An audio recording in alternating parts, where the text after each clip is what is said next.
দুর্ঘটনা, এত বড় একটা দুর্ঘটনা সরকারের তরফ থেকে কি কোনো ক্ষতিপূরণ বা কিছু ঘোষণা করছেন আপনারা? দেখুন, আজ সকালে যে মর্মান্তিক দুর্ঘটনা ঘটেছে আমরা সবাই শোকাহত। যারা মারা গেছে তাদের পরিবারের প্রতি আমাদের থেকে সমবেদনা। যারা ইনজিওর্ড রয়েছে তারাও ঈশ্বরের কাছে প্রার্থনা করছে দ্রুততার সঙ্গে তারা সুস্থ হয়ে উঠুক। এখানে সমস্ত প্রশাসনের পক্ষ থেকে, ডক্টরসদের পক্ষ থেকে সমস্ত রকমের ব্যবস্থা নেওয়া হয়েছে। যুদ্ধকালীন তৎপরতায় সমস্ত পরিষেবা দেওয়া হচ্ছে। তো যারা চলে গেছে তাদের তো আর ফিরিয়ে আনা যাবে না।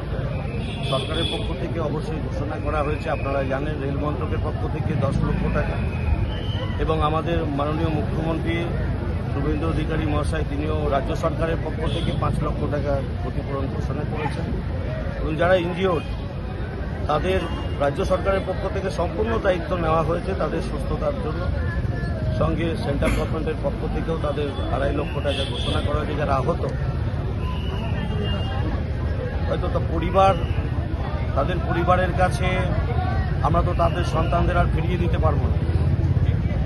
পরিবারগুলো যেন একেবারে ভেঙে না পড়ে তার জন্য এই ক্ষতিপূরণের ব্যবস্থা। বাকি দেখুন, আজকে এই ঘটনা কোনোভাবেই মেনে নেওয়া যায় না। একজনের ভুলের জন্য আজকে অনেকগুলো বাচ্চার প্রাণ গেল, অনেক মা তাদের সন্তানদের হারিয়েছেন। অত্যন্ত মর্মান্তিক, অত্যন্ত দুঃখজনক ঘটনা। আমাদের কেন্দ্র সরকার, রাজ্য সরকারের পক্ষ থেকে এই দুর্ঘটনা ঘটে গেছে তার পরেই যে ঘটনাগুলোর ব্যবস্থা নেওয়া উচিত নিয়েছে। এবং আগামী দিনে আমরা এর আগেও ঘোষণা করেছে, সুপ্রিম কোর্টের পক্ষ থেকেও রায় আছে যে প্রত্যেকটা লেভেল ক্রসিং বন্ধ করে আন্ডারপাস করায়।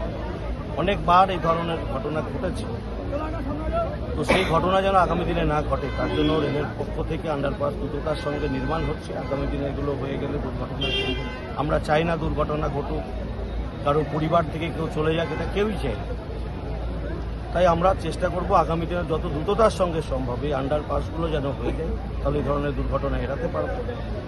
আর আজকের এই ঘটনার যে যারা দোষী, যারা যুক্ত, আমি শুনেছি যে যিনি ছিলেন গেটম্যান তাকে অ্যারেস্ট করা হয়েছে, তো তাদের দৃষ্টান্তমূলক শাস্তি হওয়া উচিত। কেন তারা সতর্ক থাকবেন? এতগুলো বাচ্চা নিয়ে একটা গাড়ি যাচ্ছে বা সাধারণ মানুষ চলাফেরা করছে যে গেটে, তাকে আরও দায়িত্ব নিয়ে এই ধরনের কাজ করা উচিত। যে একটা ট্রেন আসবে তাদের কাছে সবসময় মেসেজ থাকে যে আপ ডাউন কখন আসছে কখন যাচ্ছে। এই মেসেজ থাকা সত্ত্বেও তার অসতর্কতার জন্য এতগুলো প্রাণ গেছে, তো তার দৃষ্টান্তমূলক শাস্তি অবশ্যই হওয়া উচিত। কতজন মারা গেছে? এখনো পর্যন্ত 3 জন সরকারিভাবে ঘোষণা হয়েছে মারা গেছেন, 4 জন এখনো ট্রিটমেন্টে আছে। বাকি আরও 2 জন কর্ণসুবর্ণ থেকে আসছে, তারা সামান্য আহত হয়েছে, তারাও মেডিকেল কলেজে আসছে।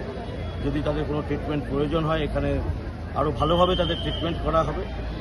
তো সুতরাং এই 9 জনের মধ্যে 3 জন মারা গেছে, বাকি 6 জন ট্রিটমেন্ট চলছে।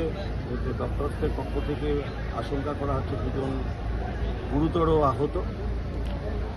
তো আমরা চাইব, ঈশ্বরের কাছে প্রার্থনা করব যারা ট্রিটমেন্টের মধ্যে আছেন তারা দ্রুততার সঙ্গে সুস্থ হয়ে উঠুক, তাদের পরিবারের কাছে তারা সুস্থভাবে ফিরে যাক, ঈশ্বরের কাছে এই প্রার্থনা।